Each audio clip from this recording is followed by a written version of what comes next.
En bref, cette semaine, l'Institut de la statistique du Québec dévoile l'indice de vitalité de Vaudreuil-Dorion.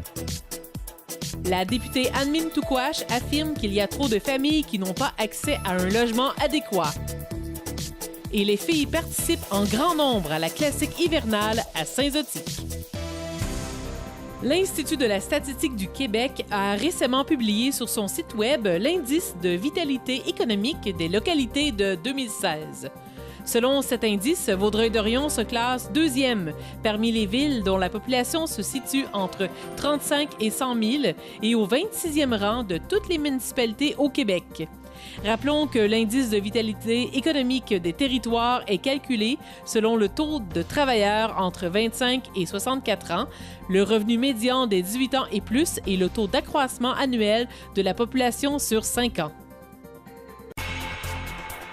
Par communiqué, Anne-Mine Touquache, députée de Salaberry-sur-Roi, confirme que le NPD a demandé au gouvernement libéral de Justin Trudeau de prendre des mesures immédiates pour lutter contre la crise du logement dans Salaberry-sur-Roi et partout au Canada. Les néo-démocrates proposent d'investir dans des logements abordables, d'accorder aux locataires à faible revenu une subvention au loyer et d'aider les acheteurs d'une première maison. Anne-Mine Touquache affirme qu'il y a trop de familles en région rurale qui n'ont pas accès à un logement adéquat et abordable. La municipalité de Saint-Zotique, en collaboration avec La Voix, la source du sport, ont présenté la 4e édition de la classique hivernale.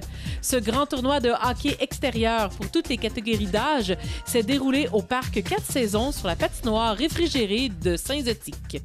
Pour une deuxième année consécutive, les filles ont répondu présentes en participant en grand nombre à la classique. En fait, on est une gang de filles qui a déjà joué au hockey dans le temps qu'on était plus jeunes. Puis quand on a vu l'occasion qu'on pouvait s'inscrire, on s'est dit que ce serait une bonne idée de se retrouver tout en gang pour jouer au tournoi. On a une glace qui est de 85 par 200. Nous l'avons agrandie cette année. À l'été, on va rajouter le toit par-dessus. Ça va être merveilleux. On va pouvoir l'utiliser encore plus longtemps. Vous savez, c'est le soleil qui, étant donné que les journées sont plus longues, il y a plus de journées d'ensoleillement. Donc, la patinoire sera moins longtemps, au mois de mars. Là, ça va nous permettre d'étirer la saison. Mais on est très, très, très heureux. Les citoyens peuvent en profiter. La municipalité de Lécoto a aussi célébré les plaisirs d'hiver le 26 janvier dernier lors d'une journée familiale au parc Régent Boisvenu.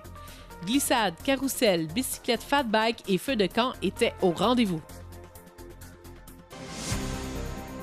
Le 23 janvier dernier, la programmation d'hiver de l'École du patrimoine du Haut-Saint-Laurent a officiellement débuté lors de l'activité Le patrimoine en constante évolution au Musée régional de Vaudreuil-Soulanges. Pour ce faire, un extrait de la nouvelle série télévisée intitulée L'École du patrimoine, produite par C'est sur la télé, a été diffusée en grande première. Cette série met en vedette les différentes activités et sujets présentés dans le cadre des écoles d'été du patrimoine qui se sont tenues depuis 2013.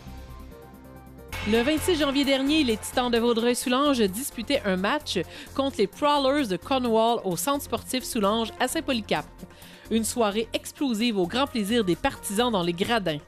Ce sont les Titans qui ont remporté la partie en prolongation par la marque de 5-4. De plus, le complexe invite la population à participer au concours Craft Hockeyville jusqu'au 10 février prochain en postant une histoire sur la page du concours. Le complexe sportif Soulanges serait à quelques points seulement du premier rang dans la course à la finale. Craft Hockeyville, c'est un concours qui se déroule à chaque année, c'est organisé par Craft. Le gagnant reçoit 250 000 $ pour rénover l'aréna et vraiment les infrastructures et aussi un match de la Ligue nationale pré-saison.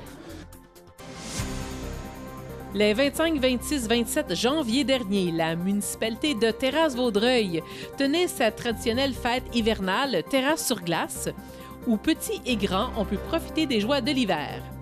La ville en a profité pour dévoiler l'œuvre collective commémorative Ligne d'eau.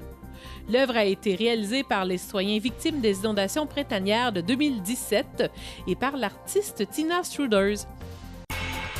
Le 9 février prochain, le Cercle de fermières Vaudreuil vous invite à sa 4e édition de leur déjeuner aux crêpes à l'Opticentre de Vaudreuil-Dorion. Les profits amassés seront remis à la Fondation Holo et à la Maison des jeunes de Vaudreuil-Dorion.